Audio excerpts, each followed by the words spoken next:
Amar pode ser soltar o controle. Há uma dor muito delicada na abertura do capítulo 2 do livro de Jane Roth, Descobrindo o Prazer Além da Comida. Quero falar sobre o controle. Quando nós falamos sobre solte, pare de controlar, será que é tão fácil assim? E eu afirmo para você que não. Não é algo que você pode simplesmente tomar a decisão de. É muito mais delicado. Amar alguém e descobrir que o amor não nos dá controle, não dá controle sobre aquilo que amamos, é algo muito difícil. Então, esse amor, ele carrega algo, que é o que nós vamos ver aqui. Eu decidi abrir este capítulo hoje, né, embora as nossas leituras, elas acontecem regularmente, de segunda a sexta, às 5 horas da manhã. Mas eu senti que seria bacana abrir este capítulo hoje, que fala sobre controle. Porque, como vocês sabem, eu sou bem atenta à natureza. Sou bem atenta ao que acontece no corpo enquanto está acontecendo coisas na vida lá fora. Então, se nós nos prepararmos para aquilo que virá, talvez seja mais fácil de caminharmos sobre um lugar tão delicado. Então, esta abertura do capítulo, neste sábado, também deixa que ressoe aí dentro de você a sequência do sábado, o domingo, para que a gente possa dar continuidade, mais aprofundamento, a partir de segunda. Então, por isso que eu senti ontem, né? Bom ter vocês aqui comigo agora. Bom, eu senti isso ontem à noite. Falei, gente, eu acho que eu vou abrir este capítulo 2 amanhã. E eu vou contar para vocês por que eu fiz isso. Primeiro que eu tenho o hábito de preparar, né? A semana que vem, a semana seguinte, né? A semana que vem. Então eu decidi fazer isso ontem. Eu fechei o consultório e fui dar uma olhadinha, né? Como é que eu precisava me organizar para começar a semana seguinte. Então eu abri o livro e falei, bom, na segunda-feira tem a abertura do capítulo 2 do livro de Jane Roth. Quando eu olhei, sabe quando a gente vê algo que a gente faz uma retrospectiva rápida, passa aquele filme na cabeça, né? Conforme aquele apresentador de domingo de televisão falava. E eu me lembrei que quando eu li este livro, há muitos anos, quando eu estudava sobre compulsão nas minhas aulas, né? E eu me lembro que eu chorei muito. E aquilo me pegou, sabe? Ontem, me lembrei disso, falei, nossa. A abertura deste capítulo, ela exige uma entrega. Afinal de contas, o capítulo chama Estar no controle e fora dele. E como vocês me conhecem, vocês sabem que o que eu faço aqui, não só aqui com vocês, mas quando eu pego um livro para ler, uma matéria para estudar, eu não quero que isso entre aqui na minha cabeça. Eu quero que isso impregne no meu corpo.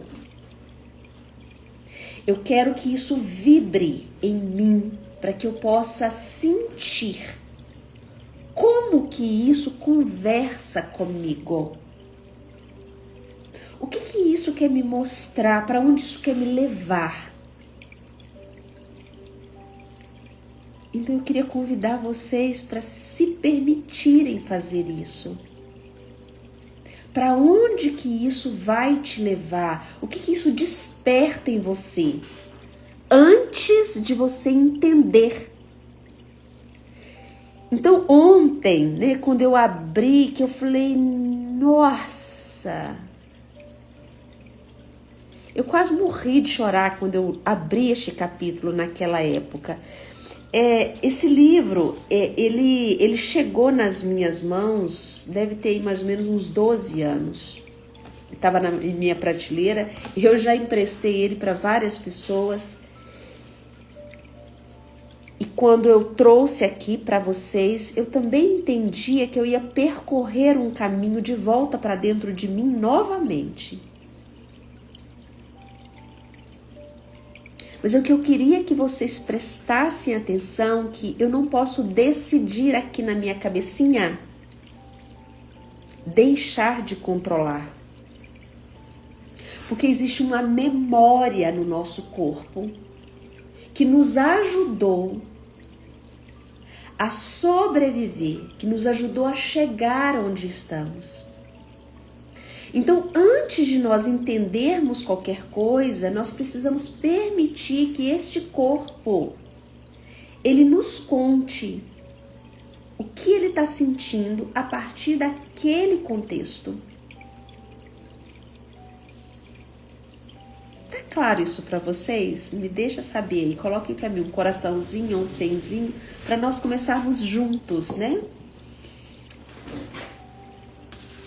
Porque na abertura aqui do capítulo, eu quero fazer algo diferente dos outros dias, né? Esta seria a nossa sexta aula, que seria na segunda, e que eu estou adiantando ela. E quem está acompanhando a leitura diariamente já compreendeu que eu trago teoria, eu falo de cientistas, de método, eu falo de neurociência, mas nesta abertura de hoje eu quero que vocês entrem para dentro da história. Sem ciência. Bom dia, sim, está claro. Que bom, minha querida. Bom ter você por aqui. Então eu vou lendo e nós vamos nos preparar agora. Eu vou ler na íntegra a história de Jane. Para quem está acompanhando a leitura, sabe que Jane, ela não está falando só de comida. Jane está falando sobre a dor de amar. Jane está falando sobre compulsão. E ela está mostrando que a compulsão, ela protege uma história. Ela guarda uma memória por nós. É quase como se ela colocasse uma camada por cima daquilo que foi terrível. E isso chama-se compulsão. Então não se critique caso você já tenha identificado em você uma compulsão. Porque esta compulsão está protegendo você de algo que foi terrível e que o seu corpo suportou um contexto. Porém, o grande problema é que essa mesma proteção vai limitar a sua vida adulta. Ela vai gerar uma barreira para que você pudesse desenvolver intimidade nas relações necessárias para uma vida adulta saudável. Porque nós não somos isolados no planeta. Nós precisamos afetar e ser afetados. E para isso eu preciso de uma liberdade em mim. E essa liberdade está no meu corpo. Você vai olhar para alguém e você vai projetar uma história. Então, Jane, para abrir este capítulo 2, ela vai nos contar uma história. Eu só de falar, eu já estou emocionando de novo, gente. Porque a história dói. E é claro que isso dói, não por ela, é porque isso tem uma coisa na minha história. E é claro que deve ter na sua também. E que bom que eu já consigo chorar e rir um pouco, porque muitos anos já se passaram e eu já compreendo o que aconteceu. Então, a partir desse despertar interno, nós alcançamos uma história. Depois você leva isso para terapia, depois você escreve um pouco sobre isso. Então, antes de começar, vem para cá. Respira, talvez você queira até convidar outras pessoas para vir para cá. Dispara aí primeiro este aviãozinho chamando outras pessoas. Eu até vou chamar também aqui outras pessoas para virem para cá também, porque assim a gente pode fazer isso juntos e nós podemos navegar nessa história e assim a gente pode ampliar ainda mais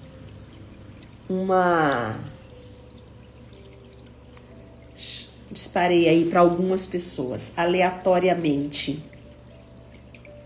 Porque aí a gente vai formando um campo mais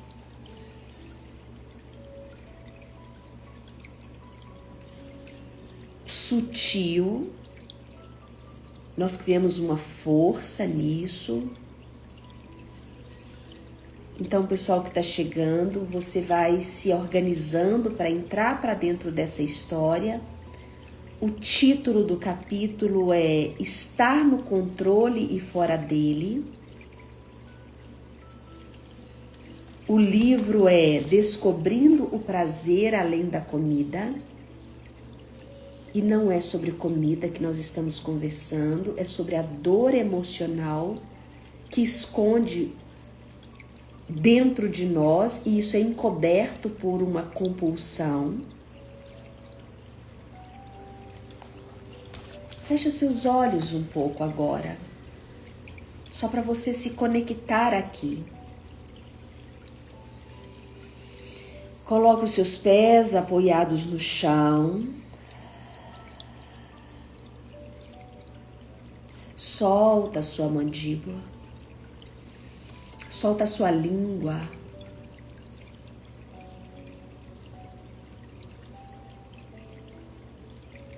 Solta os seus ombros. Venha para cá. Traga você para cá.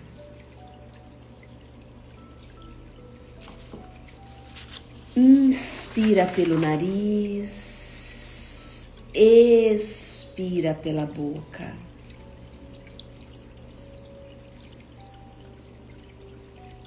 Jane vai começar falando sobre amor. Ela vai falar sobre luto. Ela vai falar sobre a morte.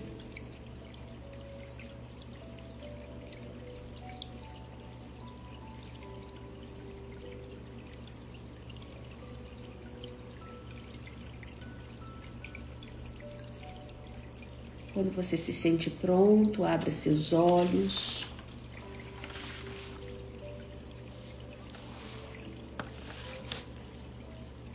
Vamos lá.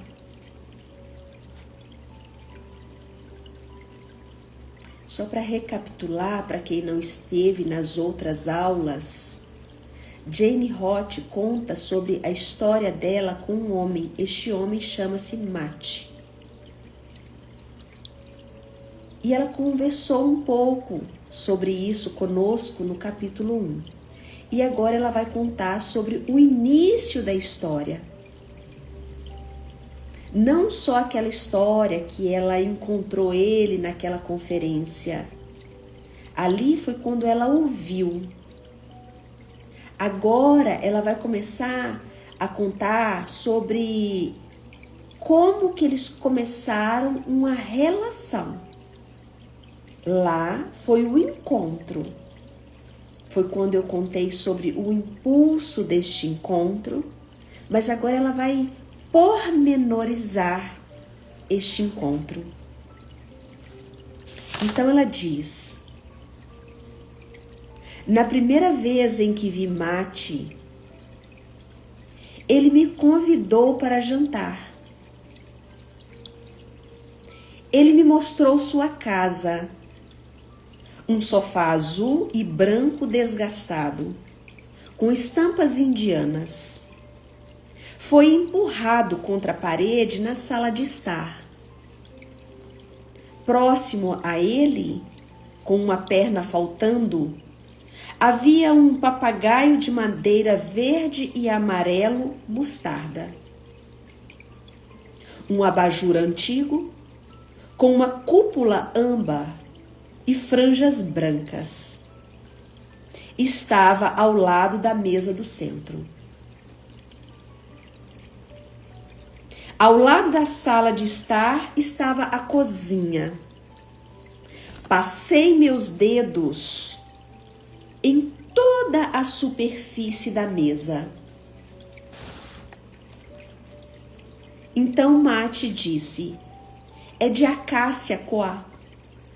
Um amigo meu quem fez.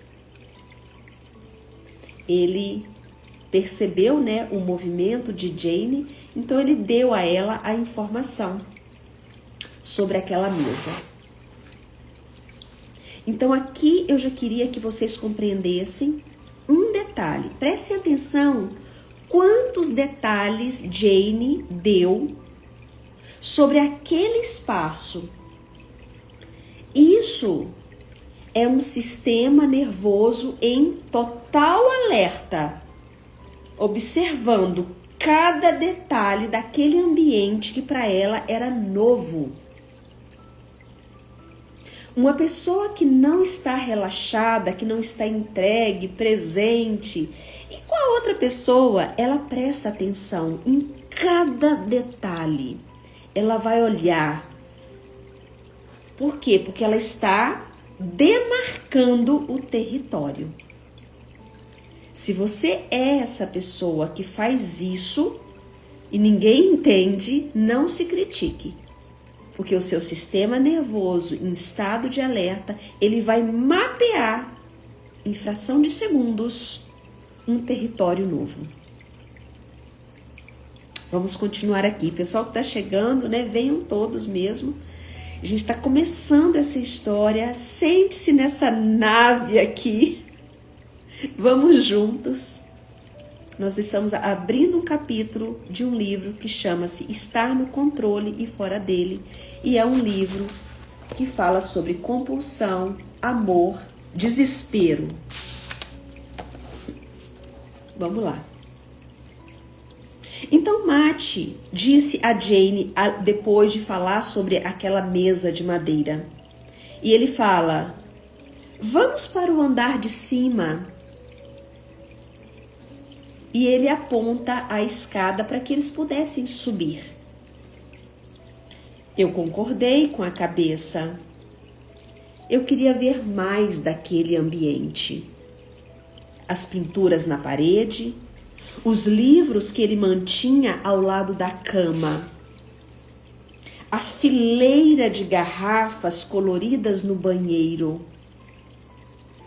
Enquanto eu subia cada degrau para o andar de cima, vi um cômodo. E eu sabia que aquele cômodo era de uma mulher. Dali, eu pude ver leques chineses pregados na parede e uma mesa pintada de rosa e roxo.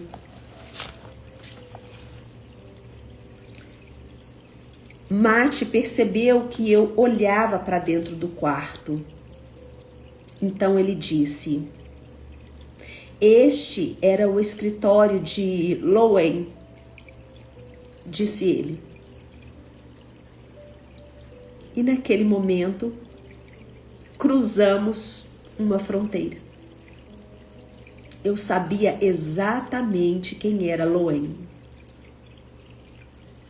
Eu sabia que Mati e Loen estavam muito apaixonados e que ela tinha morrido aos 32 anos de idade, de um câncer inoperável, durante o 5º ano em que eles estavam juntos. Eu sabia que Mati havia abraçado ela enquanto ela recebia quimioterapia, porque eles ouviram dizer que o medicamento não seria tão devastador se ela fosse amada enquanto recebia a quimioterapia. Eu sabia que ele havia se mudado para o quarto de hospital de Loen, que ele tinha ficado em remissão 1 ano de seu trabalho, até que ele levou Loen para casa e lá ela morreu, cercada por amigos.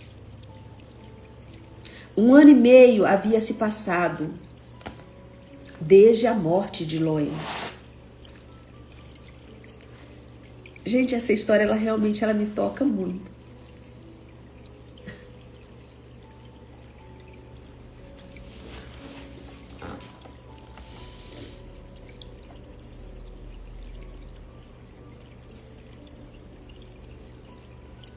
A mesa, o relógio de cerâmica e as canetas tinteiro dela foram organizados como se ela fosse voltar a qualquer minuto. Havia brincos vermelhos e brilhantes em um prato de porcelana em forma de coração na prateleira. A agenda de capa de couro com um marcador de plástico transparente na forma de um avião a esperava em sua mesa. Cartões de melhoras estavam apoiados na estante, abertos para que o leitor pudesse se emocionar com as mensagens. Eu te amo, Lou. Lute muito, minha querida. Melhoras. Um outro cartão estava escrito: você pode superar isso. Com amor, Catherine. Outro cartão dizia: cuide bem de si mesma, Lulu. Você é mais forte do que qualquer câncer. Você é uma sobrevivente. Nós somos seus amigos. Chame-nos a qualquer hora, dizia um outro cartão escrito por Daniel e Maggie. O último cartão tinha na frente um desenho de um palhaço vestido com roupa prateada e um tubo preto no colarinho, botões pretos no casaco e uma pintura vermelha rubi nos lábios. Dentro dele, eu consegui ler: Feliz Dia dos Namorados, meu amor. Eu te amo para sempre. Mate.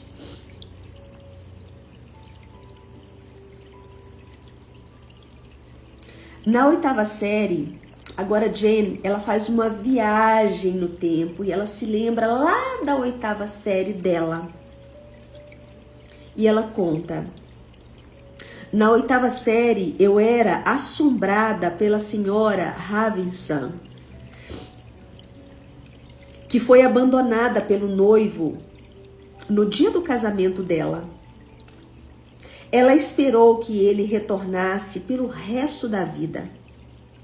Deixou intocados o bolo do casamento, os presentes e os enfeites. Ratos moravam na cobertura estragada, teias de aranha estavam pendurados nos cantos e a senhora Ravinson, com 80 anos de idade, em meio a um vestido de noiva, aguardava o retorno do seu amado. Essa história lembra, né, aquele filme Alice no País das Maravilhas, né, para quem assistiu, Lembram da tia louca de Alice?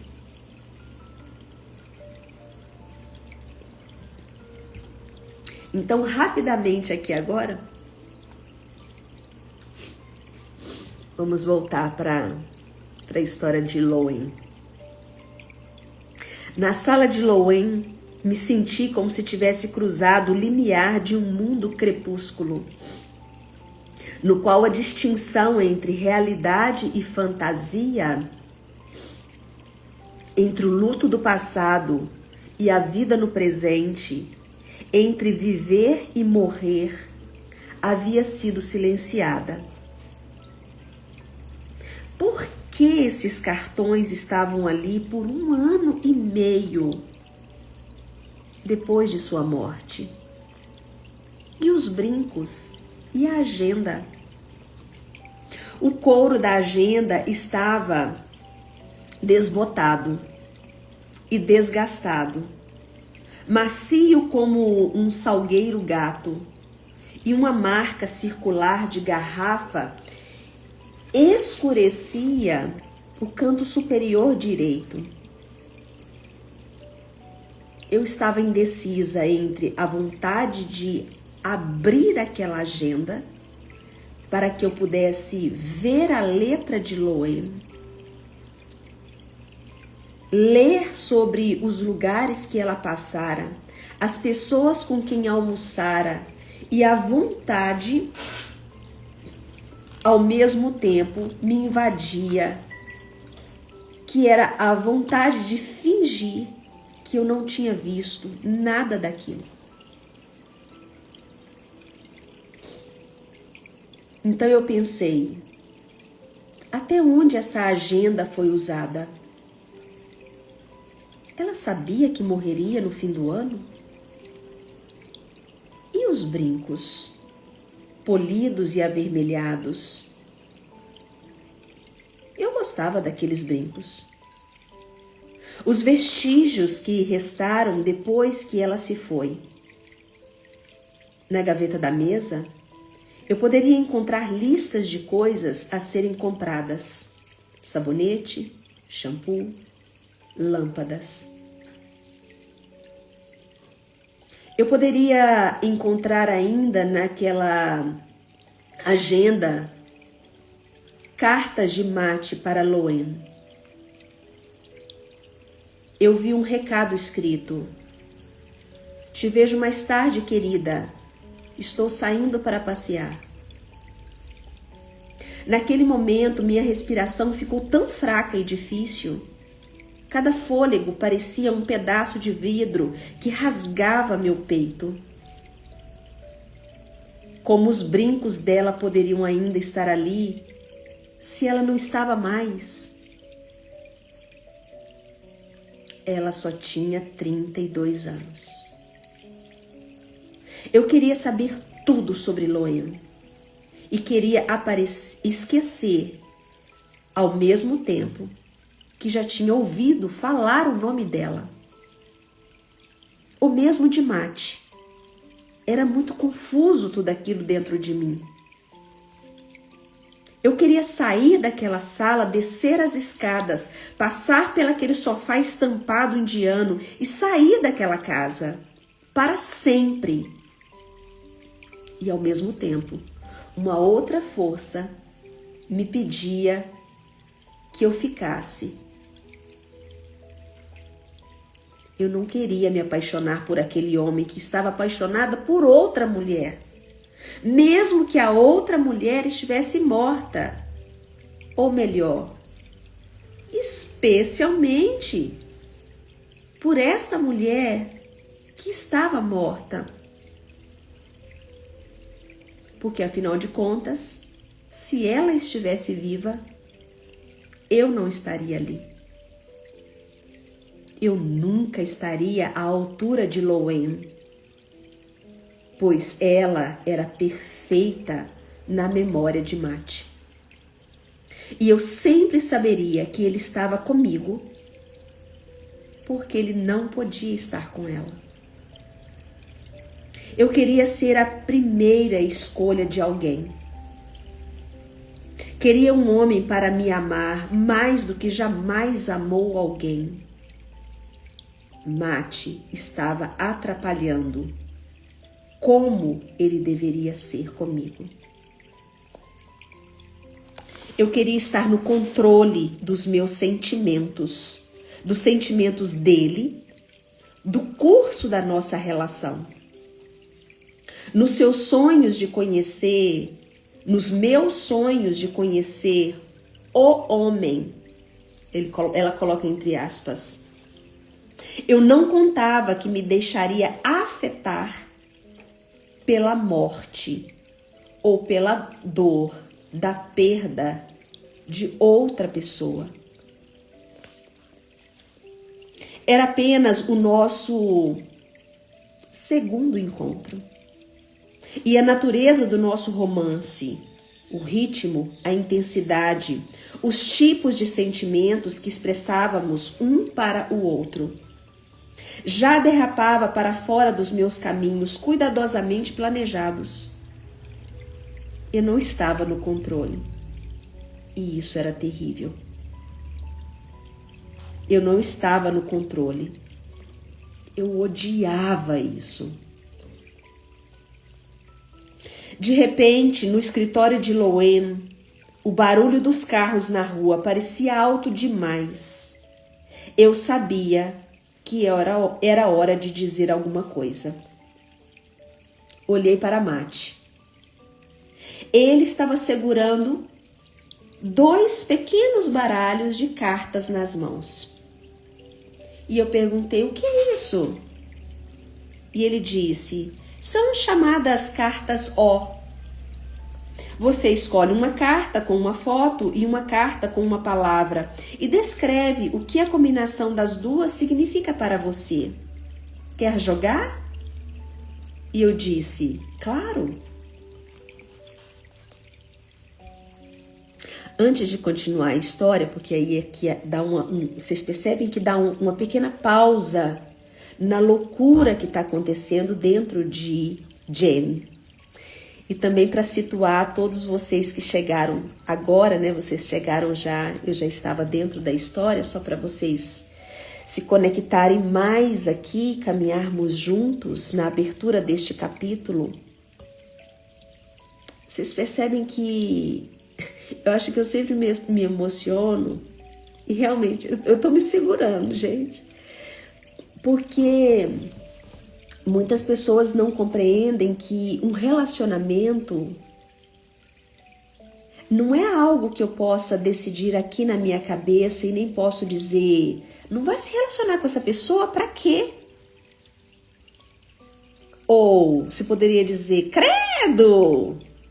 O cara tá de luto, pra quê? Ou qualquer outra coisa, ou uma pessoa que, sei lá, às vezes é um narcisista. E nós temos uma tendência a aconselhar, dar conselhos, se aquilo serve ou não serve. E que eu quero trazer vocês para cá é para vocês compreenderem que aqui não é sobre relacionamento perfeito.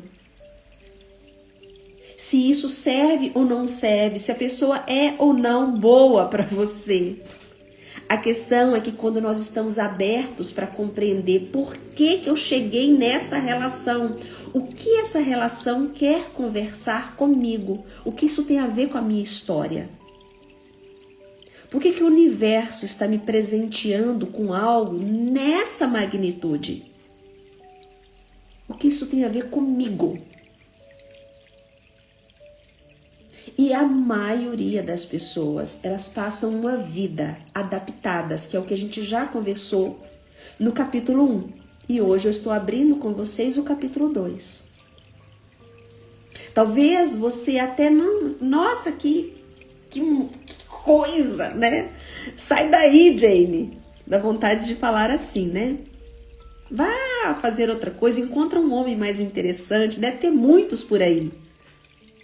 Claro que deve ter alguns conselheiros nesse nível, né? Que são aqueles conversas de amiga que vai tomar um chá e vai dar aquele belo daquele conselho.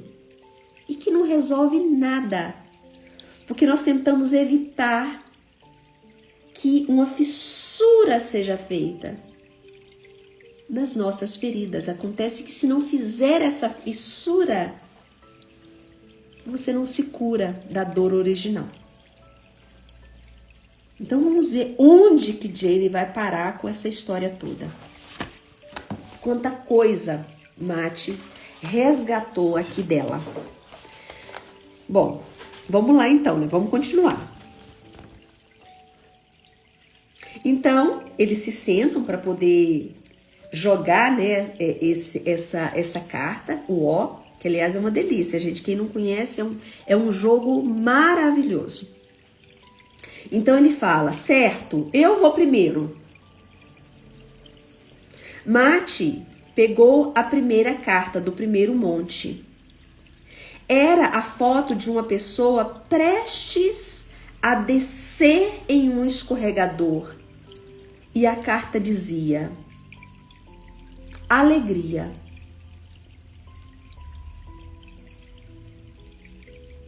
Naquele momento eu me sinto subindo uma longa escada e agora estou pronto para começar a deixar a alegria entrar na minha vida e brincar novamente com você, disse Matt para Jen.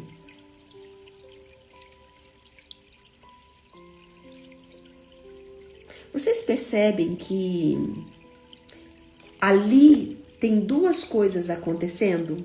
Então tem tudo aquilo, a interpretação de Jane sobre aquele lugar, a história que ela já conhecia daquele viúvo, a história da mulher que morreu tão jovem, tudo isso ela conhecia. E ela estava ali debatendo com aquilo como se ela precisasse resolver aquilo. E é assim que a gente estraga relacionamentos. Se é que vocês querem saber onde que eu quero chegar com vocês. É assim que nós jogamos relacionamentos que poderia ter tudo de bom, mas porque nós não temos nenhuma paciência com a história da outra pessoa. E olha que interessante, quando Matt pega a carta que vem, né, o desenho de uma pessoa descendo o escorregador e vem a palavra alegria, ele mesmo fala, eu me sinto assim, subindo uma longa escada. Sabe quando a gente vai subir uma escada de um escorregador?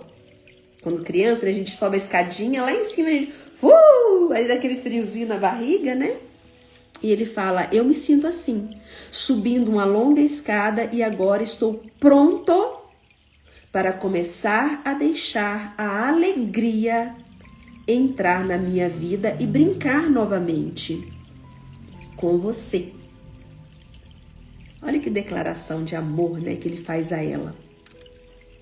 Mas isso não vai resolver a confusão da Jane. Nos primeiros 8 meses depois que conheci Matt, ele chorou quase todos os dias. Às vezes, ele chorava logo ao acordar de manhã. Às vezes, quando estávamos fazendo amor, Matt chorava.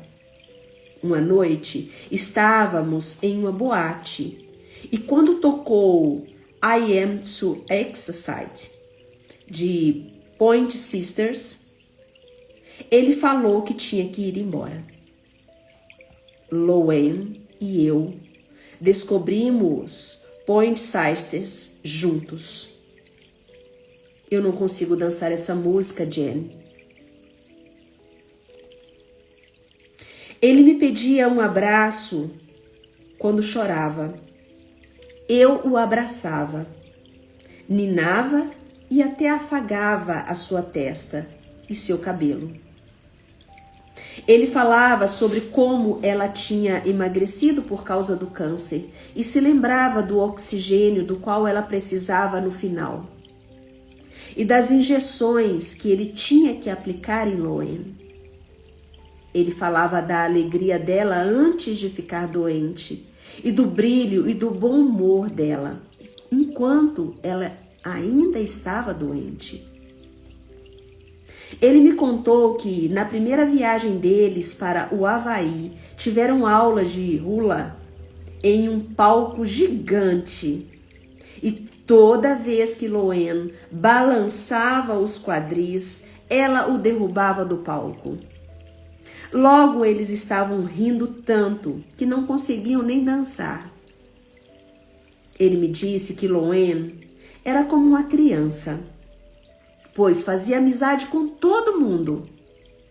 Se ele fosse encontrá-la em um restaurante e ele estivesse atrasado 20 minutinhos, ela já estava sentada em outra mesa com pessoas estranhas batendo o maior papo. Ela era muito corajosa. Todos a amavam. Até o carteiro disse Mate sobre Loen. Quando Loen estava escrevendo uma tese sobre a corte dos ursos polares, ela ia ao zoológico todos os dias para observá-los. Em uma semana, César, o feroz urso do sexo masculino, estava lambendo as mãos de Loen. Mate tinha uma parede de fotos de Loen em seu escritório. Eu contei 20, 21, 23, 25 fotos. Loen quando era bebê, Loen de maiô, Loen beijando Mate, Loen segurando a mão de Mate, ambos com listras de cor de rosa no cabelo, rindo. No abajur havia uma carta de caligrafia feminina que dizia: Lou te ama. Ao lado do frasco de detergente na cozinha, havia um coração azul e branco de cerâmica no qual estava gravado Mate e Lou. No chuveiro havia uma saboneteira dela. No armário havia remédios dela. O nome e o rosto dela estavam por toda parte. Loen, Loen, Loen. Meus sentimentos quanto a amar e ser amada por Mate, enquanto ele lamentava por Loen, oscilava muito. Eu queria Mate na minha vida. Ficava comovida com as lágrimas dele, com a sua dor. Eu até me sentia importante quando ele ficava vulnerável no meu colo. Eu sabia que não conseguiria imaginar como foi para ele assistir impotente aquele corpo se enfraquecer, cabelo cair, a morte chegar. Como seria? Será que um alívio para ela? Eu já estava começando a sentir que, se alguma coisa acontecesse com Mate, eu estaria arruinada. É o pior medo que qualquer pessoa, é óbvio que ele é um homem que se compromete, Jen, eu falava para mim. Ele está comigo, eu falava para mim. Eu também falava para mim, se você for paciente, Jen, valerá a pena. Sara, minha amiga, também confirmava isso. Mas eu estava me apaixonando loucamente por esse homem. Eu estava em êxtase, radiante. Eu sentia tudo, menos tristeza. Eu sentia que a vida tinha nos abençoado. Ele, que a vida havia roubado seu tesouro mais precioso, que era Loen. Eu sentia que tinha encontrado o amor da minha vida, enquanto ele tinha perdido o amor da vida dele. Fazer amor com ele me trouxe para o lugar de meu corpo, sob os meus ossos, por trás dos meus olhos, onde as perguntas se tornaram respostas. Em contrapartida, ele sentia que fazer amor o aproximava de uma tristeza sem fim. Eu me sentia mais forte, mais viva do que nunca. Ele, que uma parte havia morrido junto com Loen, e não tinha certeza de que conseguiria viver plenamente de novo, ou de que quisesse que isso acontecesse. Eu queria que meu amor fosse o suficiente para curá-lo. Mas é claro que não era. Eu queria ser a única mulher na vida de Mate. Também não era. Quando fazia quase 3 anos que Loen havia morrido, mais de 1 ano que eu estava com Mate, fomos eu e ele numa terapeuta de luto. Eu estava convencida de que Mate estava prolongando demais aquela dor e que a usava para me manter distante dele. Eu estava cansada de ouvir sobre a parte dele que morrera junto com Loen, de olhar para a foto dos dois abraçados na parede do escritório dele. Eu estava pronta para que ele a superasse. Então, o terapeuta, de uma maneira muito cuidadosa, olhou para Jen e disse: "Você realmente quer que isso aconteça no seu ritmo, Jen? Você quer que aconteça no seu ritmo, né? Você gostaria de controlar o que acontece e quando acontece, para que o outro esteja disponível para você. Não é mesmo, Jen? Ao que parece, se você acreditar realmente que você ama Mate, ele nem sentirá saudades de Loen, mas para isso você tem que estar inteira dentro de você." Então eu disse sim para tudo aquilo que ele me mostrou. Sim para a minha crença de que eu não posso controlar o início e o fim de tudo. Sim para a minha crença de que se as coisas não acontecem do jeito que eu quero, minha primeira reação é acreditar que estou fazendo algo de errado. Que posso fazer algo para que tudo melhore. Não para o desamparo e terror de não ter controle. Eu tentei isso também e isso não funcionou. Então agora Jen vai lá para a infância dela. Na casa da minha infância, os sons mais frequentes eram o bater das portas, as vozes altas. Minha mãe batia em mim. E no meu irmão também. Nos colocava no canto da sala. Às vezes nos colocava de castigo no canto da cozinha. Lembro-me de estar de pé em um canto com os braços abertos do meu rosto para que ela não puxasse meu cabelo, arranhasse meu rosto. Eu estava com medo de que ela me quebrasse inteira. Meu pai, evasivo e sorridente, ficava impassível diante de tudo aquilo.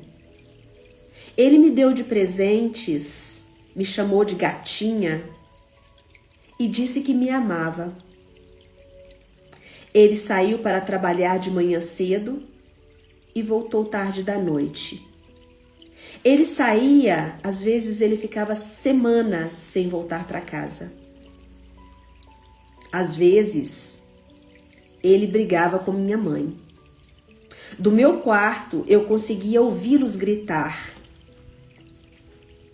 Então minha mãe gritava: "Não me deixe, seu desgraçado!" Conseguia ouvir. E naquele momento eu também ouvia o carro do meu pai sendo ligado, dando partida. Quando o som do motor desaparecia, minha mãe começava a bater as portas, atirava os pratos, ela chorava. E eu esperava. Esperava que meu pai voltasse para casa, minha mãe parar de gritar. Eu esperava que meu pai nos desse segurança. Aos 12 anos, eu decidi que, para as coisas na minha família darem certo, eu precisava me comportar de forma que tudo aquilo ficasse em paz. Então eu fiz uma lista interna de 5 itens para que eu pudesse deixar a minha mãe feliz. Primeiro, limpar o meu quarto. Segundo, levar café na cama para ela. Terceiro, dizer coisas agradáveis. Quarto, não ficar brava e chamar todos de idiota. Nunca mais eu poderia fazer aquilo. 5, nunca fazer perguntas. No final de cada dia, eu conferia o que havia feito da lista. Marcava o que poderia fazer melhor no dia seguinte. Manter a lista me deu a sensação de estar realizando um feito. E isso me fez sentir como se eu estivesse no controle. Todas as noites, eu tinha o mesmo sonho. Estava de pé no meio do quarto, segurando com força as paredes que se desintegravam. Este era o sonho de Loen, como se ela ficasse lá no meio segurando as paredes para que as paredes não desabassem. Eu não podia parar, nem mesmo por 1 minuto. Se eu parasse, as paredes cairiam, a casa cairia e eu também. Quando os amigos me chamavam para dormir na casa deles, eu recusava. Dizia que não estava me sentindo muito bem. Eu não poderia dizer a eles que meu trabalho era ficar em casa, cuidando da minha mãe, cuidando das paredes. Eu não queria me juntar às turmas que se reuniam depois das aulas. Não queria passar uma noite fora. Não queria voltar para casa também. Afinal de contas, ela estava desmoronando. Meu amigo Robert me contou que da época em que ele estava na 3ª série até a época da 7ª série, a mãe dele teve 4 colapsos em 2 semanas. Ela parou de falar, parou de comer, parou de dormir. Ele voltava para a casa da escola, ia para o quarto dele, desenhava e levava os desenhos para ela. Ele também tentava salvar a sua mãe, assim como eu. Ele fazia chá com torradas, levava para ela em uma bandeja de vime branco. Ele dava uma mordida na torrada e oferecia o prato a ela e dizia: "Por favor, mamãe, agora é a sua vez." Ele acreditava que poderia fazer a mãe melhorar. Assim como eu, Robert também aprendeu a se controlar, a parar de sentir qualquer coisa que fosse.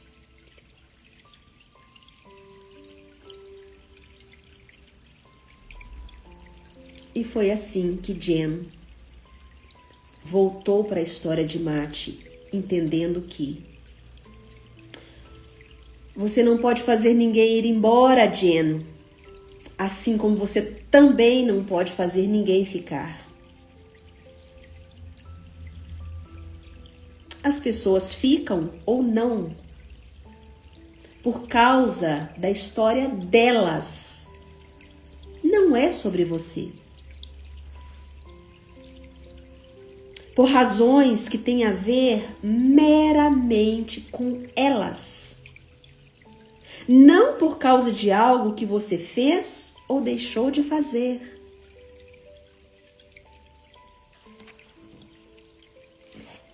Essas são as palavras que minha amiga Sara e também minha terapeuta Meg tentava colocar dentro de mim.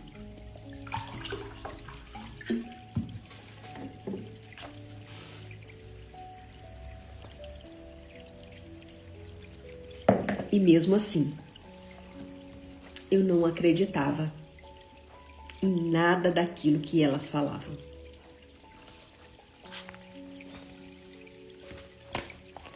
Essa é a nossa abertura do capítulo 2 e vocês já entenderam por que o caminho será longo, né? Talvez alguns de vocês já entenderam por que eu já abri o capítulo chorando e contando, inclusive, que quando eu li pela primeira vez, isso há mais de 12 anos, eu chorava absurdamente. Naquela época eu estava me tratando do câncer. E naquela época eu também estava entendendo que eu vivia para agradar as pessoas. Se é que vocês querem saber, hoje eu entendo que realmente o câncer me trouxe de volta para a vida. Mas a partir disso, eu realmente precisei compreender também que eu não precisava agradar mais ninguém. Não porque eu não fosse uma boa pessoa, mas é porque não é sobre mim, é sobre o outro. Quando alguém fala qualquer coisa sobre mim, a única coisa que eu penso é: sinto muito não ter podido te agradar. Mas isso é sobre você, não é sobre mim.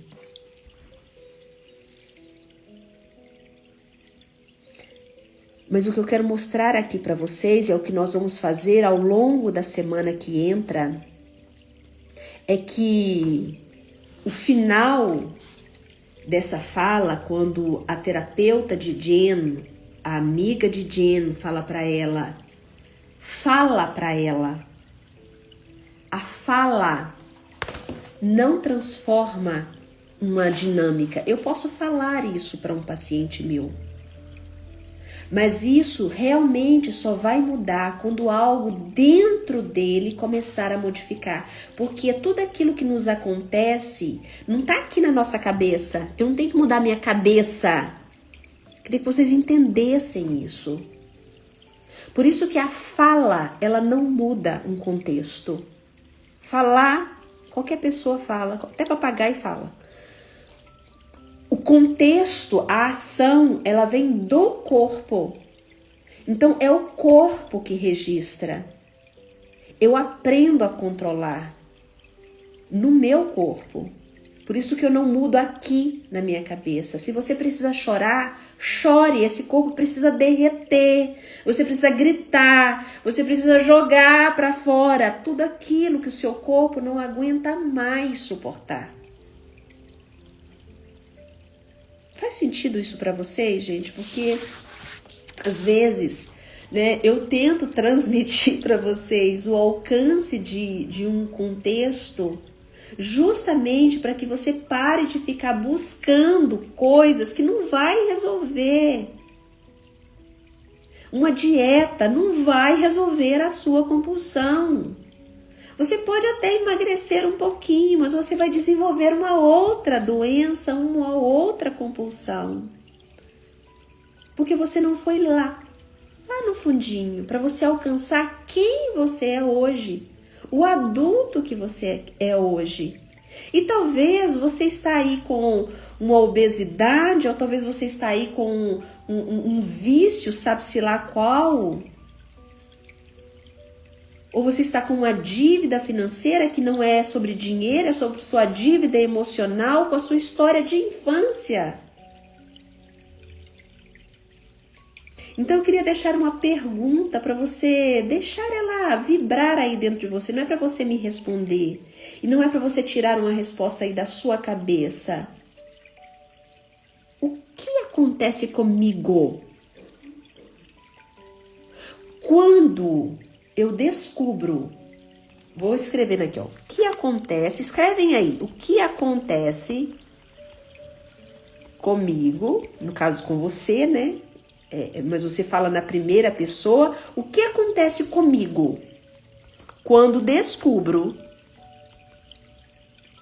que amar não significa poder controlar? Anote isso. Comece a perceber.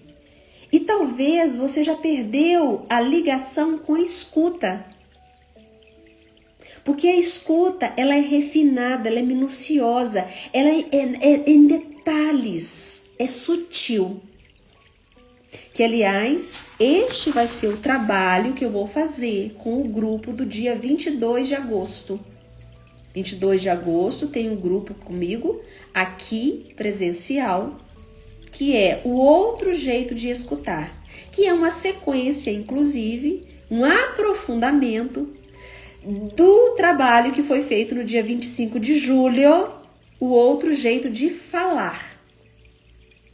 Então, quem esteve no grupo do dia 24 de julho, possivelmente vai querer estar de volta no dia 22 de agosto, justamente por quê? Porque nós estamos aprofundando essa escuta, para que você possa encontrar a sua própria voz.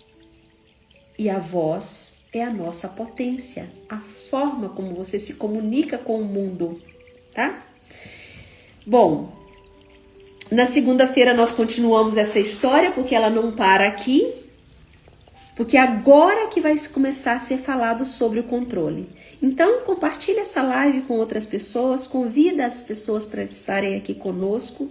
Se você está chegando aqui pela primeira vez e você não sabia da leitura, tem 5 lives dessa semana. Ela está gravada tanto aqui no meu perfil quanto lá no meu canal do YouTube.